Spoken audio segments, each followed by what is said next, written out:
그대의 자녀 가운데 우리가 아버지께로부터 받은 계명대로 진리 안에서 살아가는 이들이 있는 것을 보고 나는 매우 기뻐했습니다. 자매여, 지금 내가 그대에게 간청하는 것은 우리 모두가 서로 사랑하자는 것입니다. 그렇지만 내가 새 계명을 써보내는 것이 아니라 우리가 처음부터 가지고 있는 계명을 써보내는 것입니다. 사랑은 다름이 아니라 하나님의 계명을 따라 사는 것입니다. 계명은 다름이 아니라 여러분이 처음부터 들은 대로 사랑 안에서 살아가야 한다는 것입니다. 속이는 자들이 세상에 많이 나타났기 때문입니다. 그들은 예수 그리스도께서 육신을 입고 오셨음을 고백하지 않습니다. 이런 자야말로 속이는 자요 그리스도의 적대자입니다. 여러분은 스스로 삼가서 우리가 수고하여 맺은 열매를 잃지 말고 충분히 포상을 받을 수 있도록 하십시오. 지나치게 나가서 그리스도의 가르침 안에 머물러 있지 아니한 사람은 누구든지 하나님을 모시고 있지 아니한 사람입니다. 그 가르침 안에 머물러 있는 사람은 아버지와 아들을 다 모시고 있는 사람입니다. 누가 여러분을 찾아가서 이 가르침을 전하지 않으면 그 사람을 집에 받아들이지도 말고 인사도 하지 마십시오. 그에게 인사하는 사람은 그가 하는 악한 일에 동참하는 것입니다. 아멘. 계속 이제 저희 요한 서신을 하고 있는데요. 오늘은 요한 2서의 말씀입니다. 우리가 지난주 말씀을 통해서 하나님에 대한 사랑은 형제 자매에 대한 사랑으로 증명되어야 된다라는 그런 내용의 말씀을 함께 살펴보았습니다. 오늘은 이어서 사랑이 사랑되기 위한 조건, 그것이 무엇인지 함께 묵상해보려고 합니다. 모든 생명체는 생존 한계선이라는 게 있습니다. 그 한계선 안에서만 살 수 있는 거죠. 이 경계를 벗어나게 되면은 이제 생명의 위협을 받게 됩니다. 예를 들어서 지렁이 같은 경우에는 수분이 이 경계선이 됩니다. 지렁이는 이 피부로 호흡을 하고 있기 때문에 건조함이 곧 죽음의 경계입니다. 그리고 남극 펭귄과 북극 곰매 같은 경우에는 온도가 경계이죠. 더위는 죽음의 경계이고 오히려 추위가 이들에게는 생명을 안전하게 지켜주는 그런 경계선입니다. 동물뿐만 아니라 식물도, 특별히 높은 지대에 있는 고산식물 같은 경우에는 이 고도가 이제 경계선이 됩니다. 높은 산에는 자외선이 강하거든요. 근데 보통 우리 사람 같은 경우는 자외선이 우리에게는 좋지 않지만 이 나무들은 그런 강한 자외선이 필요합니다. 기압도 낮아야 되고요. 추운 날씨도 필요합니다. 오히려 이들에게는 산소가 많은 게 죽음의 경계입니다. 이처럼 본문 말씀을 보면 사랑도 경계가 있다는 것을 알 수 있습니다. 그 경계가 뭐냐? 바로 진리입니다. 사랑과 진리 이 관계는 상당히 어려운 문제입니다. 풀어야 될 숙제 가운데 하나죠. 특별히 성경에서 말하는 것과 또 일반 사람들이 생각하는 것과 큰 차이가 있기 때문에 그렇습니다. 많은 사람들이 사랑은 많을수록 클수록 좋다라고 생각합니다. 이런 사람들은 성경에 있는 이제 하나님은 사랑이시다라는 이 말씀을 사랑은 하나님이시다라고 바꿉니다.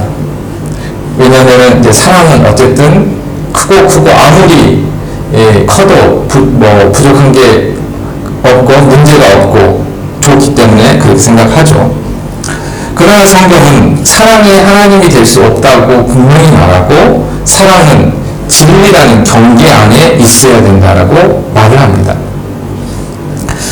먼저 이 요한서신을 쓴 그 사도 요한을 우리 잠깐 생각해 보면 좋겠습니다. 혹시 요한의 별명을 혹시 기억하시나요? 예수님께서 붙여주신 별명인데요. 보아너게라고 천둥의 아들, 우리의 아들이라는 그런 별명을 가지고 있습니다. 그러니까 성격이 욱해서 불같아서 이런 별명을 붙여주셨습니다. 누가복음 9장을 보면요, 예수님과 이름이 이제 사마리아 지역을 이렇게 가는데 예수님의 일행을 이렇게 맞이해주지 않았어요. 그때 요한하고 야고보가 이렇게 말합니다. 예수님께 주님 하늘에서 불이 내려와 그들을 태워버리라고 우리가 명령하면 어떻겠습니까? 당장 지금 뭔가 불쾌하니까 당장 심판하는 게 어떻겠습니까? 라고 말할 만큼 뭔가 성격이 급했죠. 이 요한은 진리와 정의에 대해서는 나름대로 열정이 있었지만 그 안에는 생명을 살리는 사랑은 부족했다는 것을 이 사건을 통해서 알 수 있습니다. 그러니까 판단은 빨랐죠. 그리고 다른 사람을 정죄하는 데 익숙했습니다. 그런 성격이 이제 사도 요한의 젊은 시절의 모습입니다. 그러나 오늘 본문인 요한 2서를 보면 여기는 이제 노년의 요한입니다. 노년의 요한은 전혀 다른 모습을 보이고 있습니다. 자신을 장로라고 칭하면서요, 수신자인 교회를 향해서 나는 여러분을 진정으로 사랑합니다. 이렇게 고백합니다. 그리고 사랑의 사도라고 기독교 역사에서 그렇게 이제 사랑을 대표하는 사도로 욱하는 사람이 이렇게 바뀐 것이죠. 젊은 요한과 노년의 요한 그 사이에 뭔가 엄청난 일이 일어났기 때문에 이런 변화가 있었을 거라고 우리가 생각해 볼 수 있습니다. 젊은 날에 그는 날카로운 진리의 기준을 가지고 사람을 대했다면 나이가 들어가면서는 훨씬 더 부드러워졌죠. 하지만 나이가 들면서 마음이 약해서 무조건적인 허용과 포용을 하는 그런 사람이 되었을까요? 아닙니다. 우리가 요한 서신 그러니까 1, 2, 3서를 읽어보면 여전히 그는 이단에 대해서 굉장히 단호합니다. 그리고 진리에서 벗어난 사람들에 대해서도 경계합니다. 그가 분명히 변했는데 왜 변했을까? 그가 젊은 시절에 진리를 버렸기 때문이 아니라 바로 예수 그리스도 안에서 사랑하는 법을 배운 거죠. 그러니까 진리 안에서 사랑하는 법을 배웠기 때문입니다. 십자가와 부활 그리고 오순절 성령 강림을 경험을 했습니다. 이런 사건들을 통해서 새롭게 깨달은 게 있었던 거죠. 그래서 진리가 없는 사랑은 맹목적인 감상주의에 불과하고 사랑이 없는 진리는 차가운 율법주의 뿐이라는 사실을 깨닫게 된 것입니다. 그러니까 대표적으로 사랑이 없이 진리를 이야기하는 사람이 바리새인들이죠. 오늘 본문 말씀을 보면 이 진리와 사랑이라는 두 기둥이 어떻게 교회와 성도의 삶을 지탱해야 하는지를 보여주는 그러한 결정적인 말씀입니다. 본문 4절에서 요한은 이렇게 시작을 합니다. 그들의 자녀 가운데 우리가 아버지께로부터 받은 계명대로 진리 안에서 살아가는 이들이 있는 것을 보고 나는 매우 기뻤습니다. 여기서 진리 안에서 살아간다라는 이 표현에서 살아간다라는 이 말은 걸어간다라는 그런 일차적인 뜻이 있습니다. 이것은 삶의 방식, 즉 지속적인 행동 양식을 의미합니다. 그러니까 요한에게 있어서 진리는 단순히 지적인 도리가 아니라는 것이죠. 그러니까 교리가 아니라는 것입니다. 진리는 살아내야 하는 길이고 삶의 방식이었다는 것입니다. 그러니까 진리는 라이프 스타일이라고 말할 수 있는 거죠. 요한이 기뻐한 이유는 성도들이 단순히 정통 교리를 암기하고 있어서가 아니라 그 진리가 그들의 발걸음을 통해 나타나고 있었기 때문에 기뻐했습니다. 오늘날 이 말씀은 우리에게도 큰 도전을 주지요. 우리는 종종 진리를 수행한다는 명목으로 날카로운 논쟁을 벌이지만 정작 그 진리가 요구하는 삶의 방식, 즉 형제의 사랑을 실천하는 데는 실패하곤 합니다. 이어진 5절과 6절에서 요한은 서로 사랑하라는 계명을 상기시키죠. 그런데 이것이 그럼 이렇게 말합니다. 새 계명을 써보낸 것이 아니라 우리가 처음부터 가지고 있는 계명을 써보내는 것이다 라고 말합니다. 그러니까 처음부터 가졌던 그 계명은 뭐냐면 예수님께서 제자들에게 주셨던 그 새 계명입니다. 요한복음에 보면은 13장에 기록되어 있는데요. 내가 너희를 사랑한 것 같이 너희도 서로 사랑하라. 요한복음 13장 34절 말씀입니다. 이 말씀을 상기시키는 것이죠. 그러니까 요한에게 있어서 사랑은 감정적인 호감이 아니라는 것입니다. 그러니까 우리가 보통 사랑하면 감정을 먼저 생각하는데 성경은 감정적인 게 아니라고 분명히 말합니다. 6절을 보십시오. 사랑은 다름이 아니라 하나님의 계명을 따라서 하는 것입니다. 그러니까 사랑의 정의가 여기서 뭐라고 이야기를 하고 있습니까? 사랑의 정의를 하나님의 계명에 순종하는 것, 이게 사랑입니다 라고 이야기를 하는 것이죠. 여기서는 그래서 진리와 사랑은 뗄 수 없는 불가분의 관계가 있다는 사실을 우리가 알 수 있습니다. 첫 번째로 사랑은 진리의 울타리 안에서만 참된 사랑이 된다는 것입니다. 현대 사람들, 특별히 이제 큰 전쟁을, 세계대전을 겪은 많은 사람들이 그 이후에 사랑이면 다 괜찮아 라는 생각을 가지고 사랑, 평화 이런 것들을 굉장히 중요하게 생각을 했죠. 그리고 이제 특별히 우리나라 같은 경우에도 아이들이 이제 적어지면서 이 사랑에 대한 이야기들을 많이 하게 됩니다. 많은 것들을 허용해 들었어요. 저희 세대 때는 엄격했던 거에 대한 어떤 반대 극부를 해서 많은 사랑이면 다 괜찮아 이런 어떤 흐름들이 있었습니다. 무조건적인 표현과 긍정을 그래서 사랑이라고 착각을 하는 경우가 적지 않았습니다. 그러나 성경은 분명히 말합니다. 사랑은 진리 안에서의 사랑이라는 것이죠. 하나님의 계명을 무시한 채 죄를 묵인하거나 거짓을 용납하는 것은 사랑이 아니라 방임이거나 영적인 직무유기입니다. 진리가 배제된 사랑은 결국 성도를 영원한 생명으로 인도하지 못하기 때문에 그것은 어떻게 보면 잔인한 무관심일 수 있습니다. 두 번째로 진리는 사랑을 통해서만 완성이 됩니다. 요한은 진리를 안다고 하면서 형제를 사랑하지 않는 사람은 거짓말하는 사람, 어둠에 있는 사람이라고 단언을 합니다. 요한 1서에 나오는 말씀입니다. 우리가 아무리 고상한 신학적 지식을 가지고 있고 이단을 분별하는 능력이 있다 할지라도 우리 안에 형제를 향한 따뜻한 배려와 섬김이 없다면 그것은 울리는 꽹과리에 불과하다는 것입니다. 그래서 요한은 진리를 아는 것에 그치지 않고 행하는 것을 강조합니다. 이 행함이 바로 사랑이라는 것이죠. 근데 늘 우리가 그래서 사랑을 생각할 때는 기독교인들은 행하는 걸 생각해야 됩니다. 감정이 아니라. 우리 교회와 가정은 어떻습니까? 진리를 명분으로 해서 자녀나 배우자를 정죄하고 상처 주고 있지는 않습니까? 저도 뭐 뜨끔한데요. 다 너 잘 되라고 하는 소리야. 뭐 직접적으로 명령 잘 안 쓰지만 마음속에서는 이제 이런 생각을 가지고 어떤 이야기를 할 때가 있습니다. 하지만 이런 말로 포장된 날카로운 비판이 사실은 사랑 없는 진리의 칼날일 수도 있다는 것입니다. 반대로 또 관계가 조금 어색해질까봐 깨질까봐 두려워서 명백한 죄와 잘못된 길을 보고도 침묵하는 경우도 있지요. 그것은 진리 없는 거짓 사랑이라는 것입니다. 교회가 커질수록 또 뭔가 많은 사람들이 교회 와서 특별히 위로받기를 원하는 어떤 흐름이 생기면서 이 죄에 대해서 말하는 것이 참 어려워진 것 같습니다. 근데 우리가 죄가 무엇인지 이야기하는 것과 어떤 사람을 죄인으로 비판하는 것은 별개의 문제입니다. 근데 지금은 이제 너무너무 조심스러워서 설교자조차도 조심스러워서 뭐가 죄인지도 분별할 수 없는 그러한 상황에까지 이른 것 같습니다.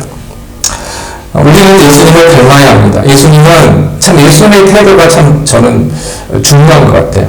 가늠하다 잡힌 여인에게 나도 너를 정죄하지 아니하노니 사랑의 말씀을 행동을 하셨죠. 그리고 말씀하시면서 거기서 끝나는 게 아니고요. 동시에 가서 다시는 죄를 범하지 말라.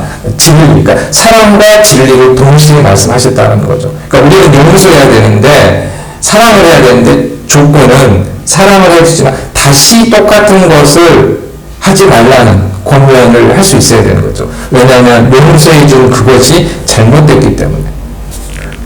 근데 요즘은 이제 그 지적하는 것 자체도 굉장히 불쾌하거나 또 뭔가 터부시한 것 같습니다. 진리의 기준은 명확하게 해야 돼. 그 전달 방식과 태도는 끝까지 온유와 사랑이어야 합니다. 오늘 우리 언어와 행동 속에 이 두 가지가 공존하고 있는지를 우리가 점검해 봐야 할 것입니다. 이제 요한은 시선을 교회 외부로 옮기는데요. 7절에서 그는 속이는 자들이 세상에 많이 나타났다고 경고합니다. 이들은 지난 설교에도 말씀드렸던 것처럼요, 예수 그리스도께서 육신을 입고 오셨음을 부인하는 사람들입니다. 구체적으로 말하면 이들은 육체와 물질을 악한 것을 보았기 때문에, 그러니까 이런 전제로 육체와 물질은 악하다, 그래서 신이신 하나님이 육체로 올 수 없다, 이렇게 이제 논리적으로 연결이 되는 거죠. 그래서 거룩하신 하나님이 더러운 육체를 입고 올 수 없다고 주장을 했습니다. 그들에게 그래서 예수님의 성육신은 단지 환영이거나 인간 예수에게 그리스도 영이 잠시 머물렀다 간 것에 불과했습니다. 그러니까 하나님의 방식을 이해를 못하는 이유가 뭐였냐면 이미 그 선입견이 있었던 거죠. 육체는 부정한 거, 더러운 거, 신은 거룩하고 깨끗한 거, 어떻게 육체로 더러운 육체가 될 수 있을까? 그렇기 때문에 예수님이 계셨다는 사실은 부인을 못하지만 해석을 한 거죠. 그러니까 환영이다. 잠시 왔다 갔다. 그래서 더럽혀지지 않았다. 그러니까 나름대로 그거를 하나님을 변호한다고 이렇게 생각을 한 거죠. 그런데 이제 가르침은 잘못된 가르침이었습니다. 그런데 이러한 잘못된 가르침이 단순히 신학적인 논쟁으로 끝나는 게 아니에요. 예수님의 성육신을 부인하게 되면요, 이제 기독교의 뿌리가 완전히 흔들리게 됩니다. 십자가의 계속적인 죽음, 그리고 육체의 부활도 모두 거짓말이 되기 때문에 그렇습니다. 그러면 이제 구원의 근거가 사라지는 것이죠. 그래서 요한은 이들을 미혹하는 사람들이요, 미혹하는 자요, 적 그리스도라고 아주 강하게 비판합니다. 여기에서 이제 9절 말씀은 굉장히 우리에게 중요한 통찰을 주는데요. 지나치게 나가서 그리스도의 가르침 안에 머물러 있지 아니한 사람은 누구든지 하나님을 모시고 있지 아니한 사람입니다. 세번역 성경 안에서는 지나치다, 지나치게라고 이렇게 번역을 했는데요. 이 원래의 뜻은 앞서가다, 진보하다는 뜻을 가지고 있습니다. 그런데 이단들은 자신들이 사도들의 가르침보다 더 진보된 지식, 더 깊은 영적 비밀을 깨달았다고 자랑을 했습니다. 그들은 사도들이 전한 복음이 너무 단순하고 기초적이라고 여겼으며 자신들은 그 너머의 새로운 차원으로 나갔다고 주장을 했습니다. 이게 예전 그 초대교회 당시나 지금 약간 양상이 다르긴 하지만요, 이러한 이렇게 주장한 사람들이 적지 않습니까? 학문적인 연구를 통해서 내가 여러분들보다, 예를 들어서 기존에 있는 누구보다도 신앙인들보다 더 새로운 차원으로 넘어갔다, 이렇게 주장하는 사람들이 있는 거죠. 그러나 요한은 단호하게 말합니다. 신앙의 진보는 진리의 경계를 넘어서는 것이 아니라 진리 안으로 더 깊이 들어가는 것이다. 그러니까 진리의 경계를 넘어가는 것이 아니라 진리 안으로 더욱더 깊이 들어가는 것이다 라고 말합니다. 그러니까 이 이단들이 말하는 앞서감, 지나친 사람들이 하는 앞서감은 하나님께로 더욱더 가까이 가는 것이 아니라 하나님을 떠나서 벼랑 끝으로 계속 더 가는 탈선에 가까운 것이라고 말할 수 있는 거죠.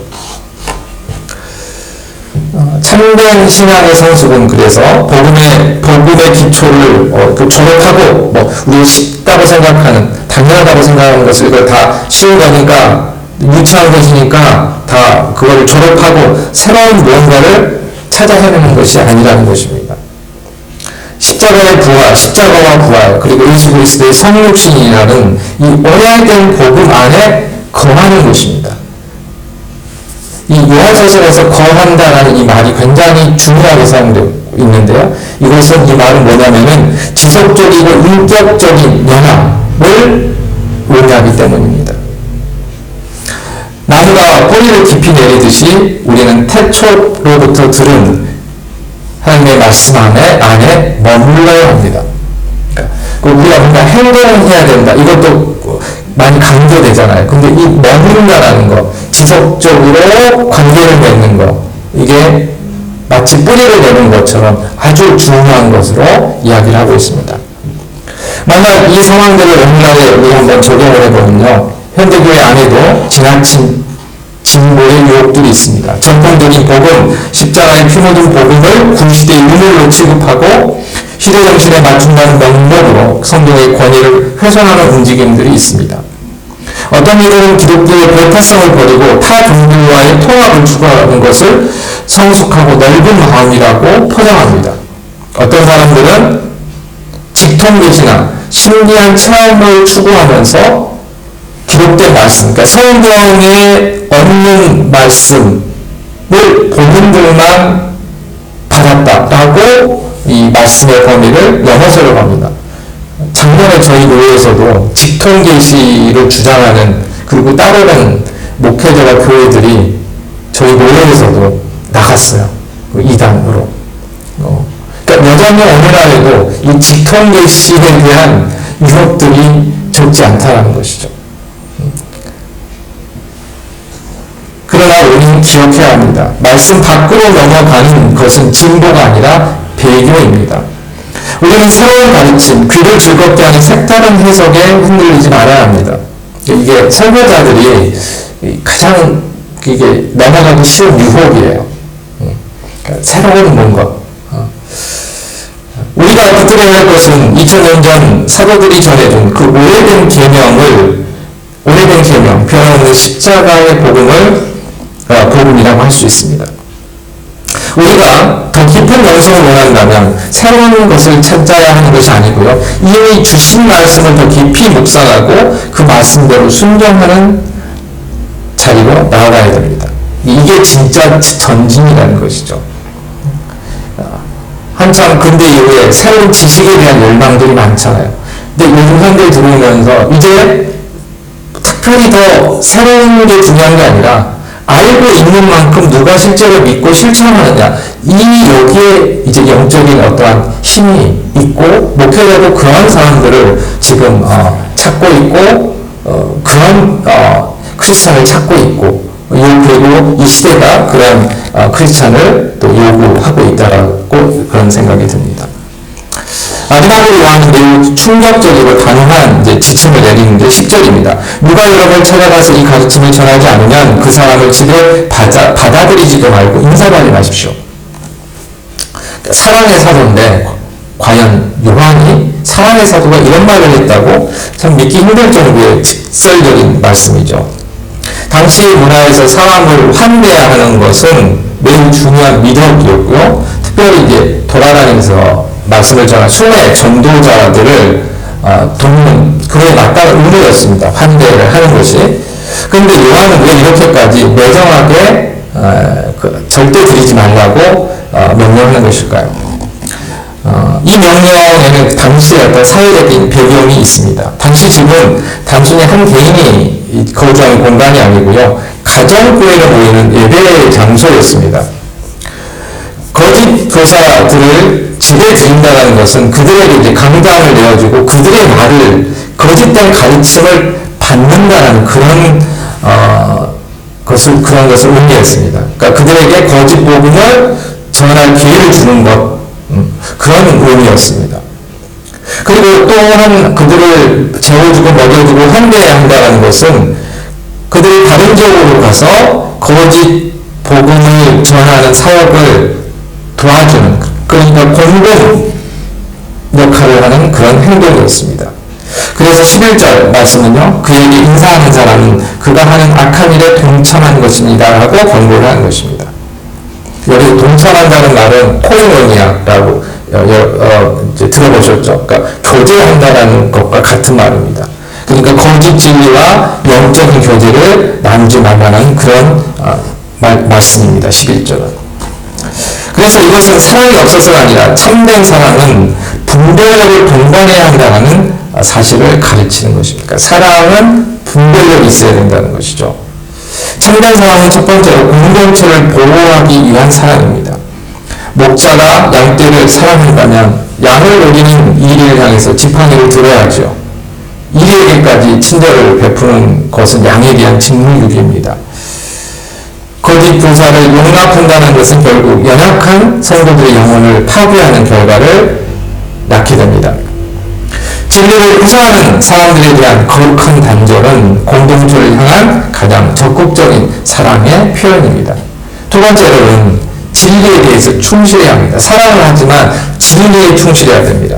그러니까 사람의 호감을 얻는 거 중요하죠. 하지만 여기 밸런스 게임이라고 있는데 하나님의 진리를 지키는 것이 더 우선이라는 것이죠. 사람의 호감을 얻는 거 그것도 중요하지만 둘 중 하나를 택해야 된다면 하나님의 진리를 지키는 것이 더 우선되어야 된다는 것입니다.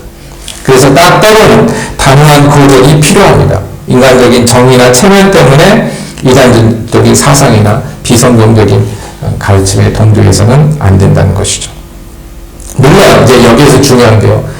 사람들은 이제 좋은 말씀도 어떤 자기에게 유리하게 이렇게 적용하는 그런 경향들이 있잖아요. 그래서 이 말씀은 개인적인 원한이나 사소한 견해 차이가 있는 성도들을 배척하는 그러한 근거로 사용해서는 안 됩니다. 그런 데 사용하는 말씀이 아닙니다. 요한이 말하는 대상은 그리스도의 교훈, 그러니까 성육신, 예수님의 십자가 사건, 이거를 부인하는, 근본적으로 부인하는 적 그리스도인 거짓 교사들에 대해서 그러라는 것입니다. 그러니까 본질적인 진리의 문제가 아닌 비본질적인 문제, 스타일이나 문화나 생각의 차이나 정치적인 견해 이런 것들에 대해서는 우리는 한없이 관용을 베풀어야 된다는 것이죠. 다만 복음을 훼손시키는 시도에 대해서는 단호하게 아니오라고 문을 닫을 수 있는 용기가 필요하다라는 것입니다. 오늘날 우리가 이단이나 사이비에 대해서 어떤 태도를 취하고 있습니까? 그러니까 한국 교회를 보면 참 좀 답답한 부분도 있습니다. 하나님하고 친구라고 막 하는 사람에 대해서도 이렇게 단호하게 근절을 하지 못하고 품어야 된다고 그러고 사랑해야 된다고 이야기하는 사람들이 있습니다. 그러니까 정말로 잘못 적용하는 것이죠. 혹은 유튜브나 인터넷을 통해서 검증되지 않은 자극적인 가르침들을 무분별하게 또 드리는 경우도 있습니다. 그러니까 특이한 거, 환경적인 어떤 호기심을 충족시켜주는 거, 우리는 개인적으로 그런 것이 없는지 생각해 봐야 합니다. 요한은 분명히 말합니다. 그 악한 일에 참여하지 말라. 우리의 영을 오염시키고 교회의 거룩함을 해치는 것들에 대해서는 단호하게 선을 그어야 합니다. 이것이 우리 자신을 지키고 교회를 지키는 길이고 궁극적으로 하나님을 사랑하는 길입니다. 이제 말씀을 맺으려고 합니다. 오늘 우리는 우리의 아들에서 사랑의 사도가 된 요한의 편지를 통해서 진리와 사랑이 결코 분리되지 않는 하나님을 확인했습니다. 요한은 분명하게 진리 안에서 사랑하라고 말합니다. 경계에 대해서 분명한 이야기합니다. 우리의 사랑은 진리의 뿌리를 내려야 합니다. 진리가 빠진 사랑은 맹목적이고 위험하며 결국 사람을 살리지를 못합니다. 동시에 우리의 진리는 사랑으로 표현되어야 합니다. 사랑이 없는 진리는 날카로운 흉기가 되어서 사람을 죽이게 되죠. 그런데 그리스도 안에서 이 둘은 만납니다. 이게 중요합니다. 십자가는 하나님의 공의, 진리와 하나님의 자비, 사랑이 완벽하게 만나는 사건입니다. 예수님은 진리이시기에 죄와 타협하지 않으셨고 사랑이시기에 죄인을 위해서 생명을 내어주셨습니다. 이제는 우리 차례입니다. 진리 위에 굳게 서야 합니다. 세상의 풍대에 휩쓸려서 앞서가려 하지 말고 태초부터 들은 십자가 복음 안에 우리가 거해야 합니다. 말씀의 깊은 우물에서 길어올린 확신이 우리를 지킬 것입니다. 이 진리를 사랑하고 아는 것에 그치지 말고 형제와 이웃을 향한 구체적인 섬김과 순종으로 나아가야 됩니다. 그리고 거룩한 분별력을 가지고 진리를 훼손하는 거짓에 대해서는 단호하게 문을 닫아야 합니다. 그것이 참된 사랑입니다. 이 시대는 진리 없이 사랑에 취해 있거나 사랑 없는 진리로 싸우고 있습니다. 이때 우리 교회가 그리고 우리 한 사람 한 사람이 진리의 허리띠를 띠고 사랑의 갑옷을 입고 그 시대의 군사가 될 수 있기를 간절히 바랍니다. 냉철한 머리로 진리를 분별하고 뜨거운 가슴으로 형제를 사랑하는 그 거룩한 균형의 삶을 살아가시기를 주님의 이름으로 축원합니다. 기도하겠습니다.